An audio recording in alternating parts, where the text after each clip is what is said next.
والصلاة والسلام على أشرف الأنبياء والمرسلين أما بعد أعوذ بالله من الشيطان الرجيم بسم الله الرحمن الرحيم وإن تطع أكثر من في الأرض يضلوك عن سبيل الله۔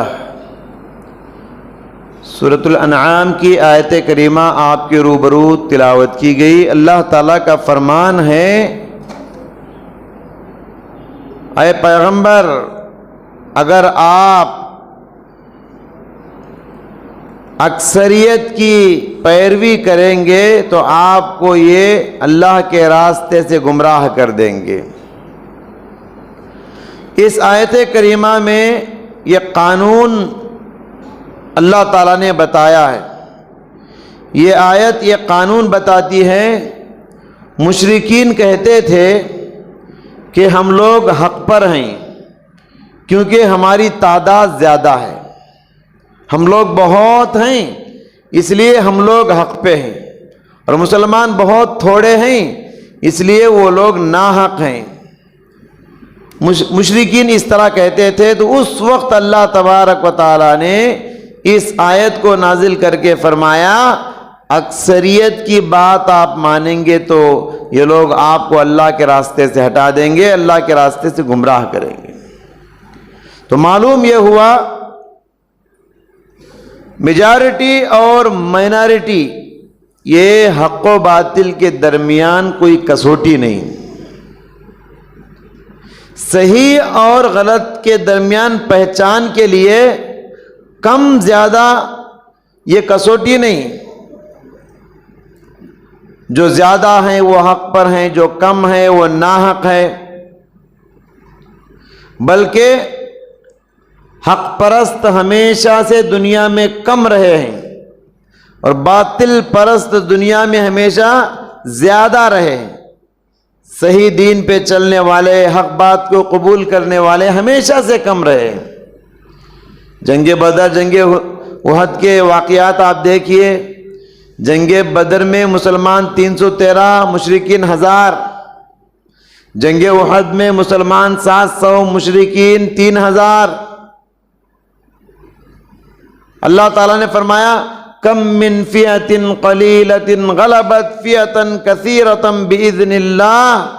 یہ چھوٹی چھوٹی مسلمانوں کی حق پرست جماعت بڑی بڑی ناحق اور باطل جماعتوں پہ کامیاب ہوتی تھی۔ مسلمان تھوڑے رہ کر بھی جیت حاصل کرتے تھے، غلبہ حاصل کرتے تھے۔ جس کے پاس دلیل ہے وہ حق پر ہے، جس کے پاس ثبوت ہے وہ حق پر ہے، اور جس کے پاس دلیل نہیں وہ باطل نظریہ ہے، وہ باطل عقیدہ ہے، وہ باطل طریقہ ہے۔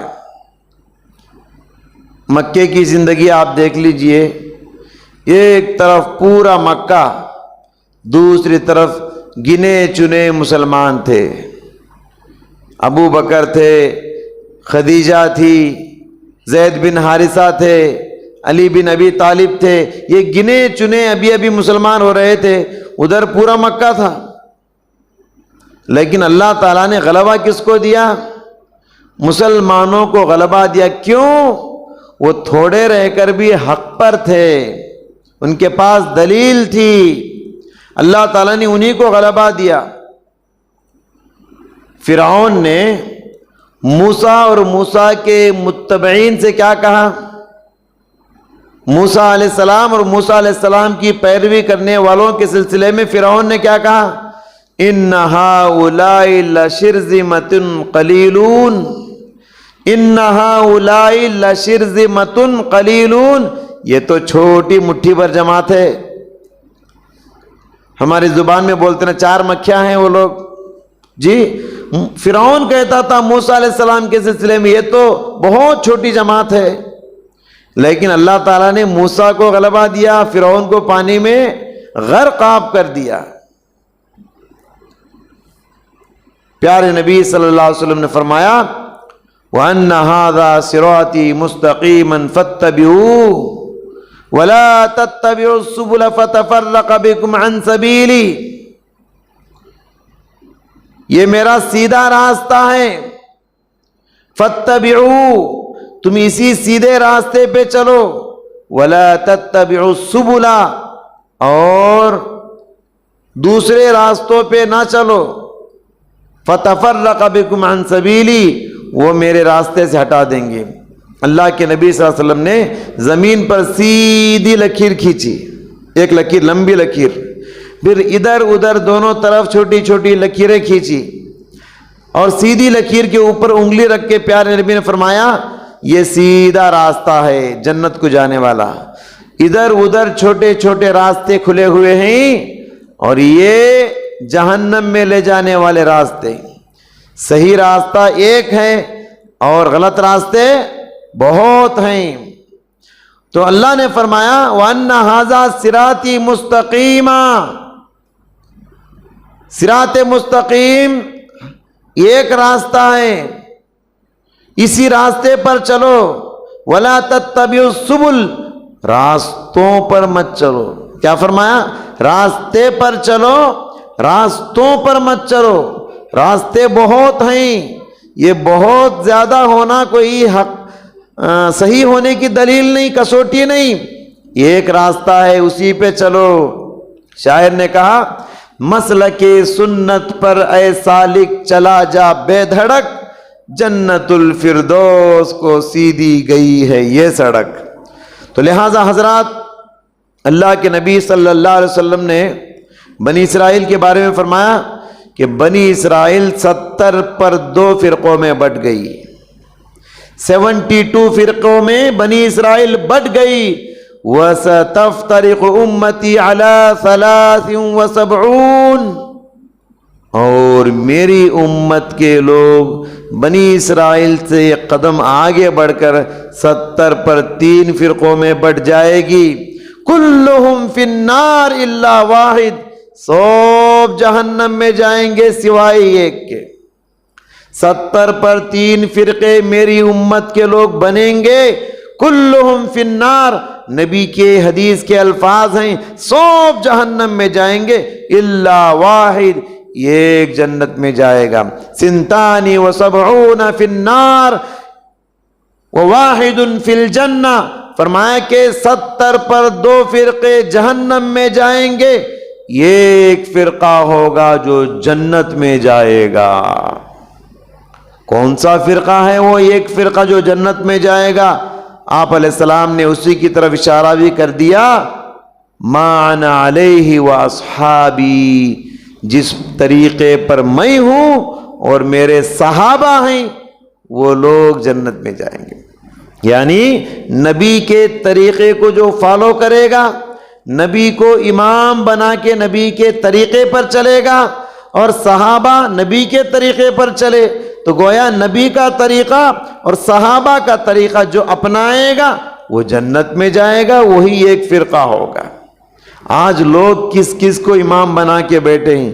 ہر جماعت کا ایک امام ہے، ہر جماعت کا ایک امام ہے، وہ اللہ کے رسول کو امام ماننے کے لیے تیار نہیں۔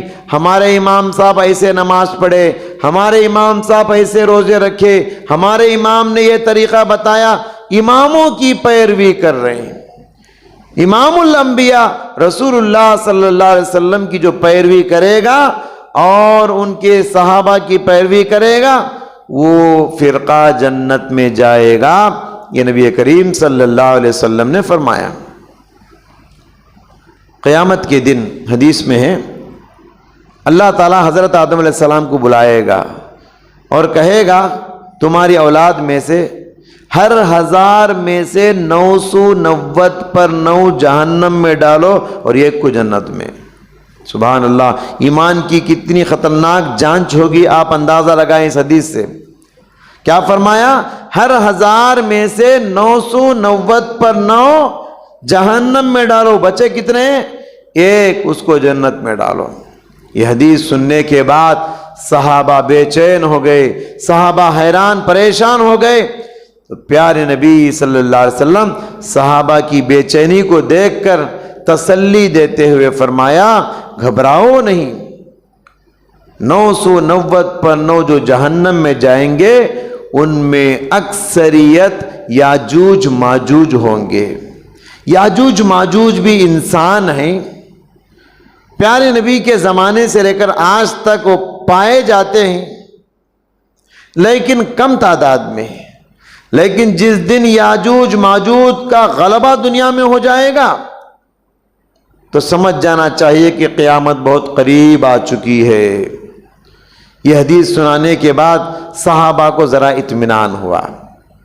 اللہ کے نبی نے اور اطمینان دلاتے ہوئے فرمایا کہ پوری انسانیت کے 4 حصے کر دیے جائے، پوری انسانوں کو 4 حصوں میں بانٹ دیا جائے، اس میں سے ایک حصہ میری امت کے لوگ ہوں گے، باقی سب جو ہے دوسری امت کے ہوں گے، دوسری امتوں کے ہوں گے۔ انسانوں کو 4 حصوں میں بانٹ دیا جائے تو ایک حصہ میری امت کا ہوگا اور باقی سب ہوں گے دوسری امتوں کے ہوں گے۔ پھر اللہ کے نبی نے اور آگے بڑھ کے فرمایا، کہا کہ اگر پوری انسانیت کو 3 حصوں میں بانٹ دیا جائے، اس میں سے ایک حصہ میری امت کا ہوگا، باقی دوسری امتوں کے ہوں گے۔ پھر اللہ کے نبی نے یہ فرمایا، پورے انسانیت کو 2 حصوں میں بانٹ دیا جائے، اس میں سے ایک حصہ میری امت کے لوگ جنت میں ہوں گے، باقی دوسری امتوں کے ہوں گے۔ یہ حدیث سننا تھا، صحابہ کرام اتنے خوش ہو گئے، زور سے اللہ اکبر کے تکبیر انہوں نے بلند کی۔ تمام باتوں کا خلاصہ یہی ہے کہ حق و باطل کا معیار یہ تعداد نہیں، کون زیادہ ہے کون کم ہے۔ آج لوگ کیا سمجھتے ہیں، وہ جماعت بہت بڑی ہے، وہ حق پرست جماعت ہے، ہم بھی وہ جماعت کے ساتھ رہیں گے۔ یہ جماعت بہت چھوٹی ہے، یہ ناحق ہے، ہم ان کے ساتھ نہیں رہیں گے۔ یہ سوچ بدلنے کی ضرورت ہے۔ دلیل جن کے پاس ہے وہ حق پرست جماعت ہے، جن کے پاس اتھینٹک دلیل نہیں، جن کے پاس کوئی ثبوت نہیں، گرچہ کہ وہ بڑی تعداد میں ہو، وہ باطل ہے، وہ حق پرست نہیں ہے۔ لہٰذا دلیل کی روشنی میں اپنی زندگی گزاریے، دلیل کی روشنی میں عمل کرنے کی کوشش کیجیے۔ دعا ہے اللہ سبحانہ و تعالیٰ سے، اللہ تعالیٰ ہم سب کو صحیح اور حق پرست جماعت کے ساتھ رہنے کی توفیق عطا فرمائے، اور اللہ کے رسول کے بتائے ہوئے قانون کے مطابق زندگی گزارنے کی توفیق عطا فرمائے۔ اے اللہ ہماری عبادتوں کو قبول فرما، ہماری تراویح کی نماز کو قبول فرما، ہمارے قرآن کے سننے کو اور پڑھنے کو قبول فرما، ہمارے سحری افطار کو قبول فرما، ہمارے کھانے اور کھلانے کو قبول فرما، ہماری صدقات و خیرات کو قبول فرما۔ اے اللہ ہم سب کی لغزشوں کو درگزر فرما، ہمارے دلوں کے اندر نرمی پیدا فرما، یہ ایک دوسرے کو معاف کرنے کی توفیق عطا فرما۔ آمین۔ وآخر دعوانا الحمدللہ رب العالمین۔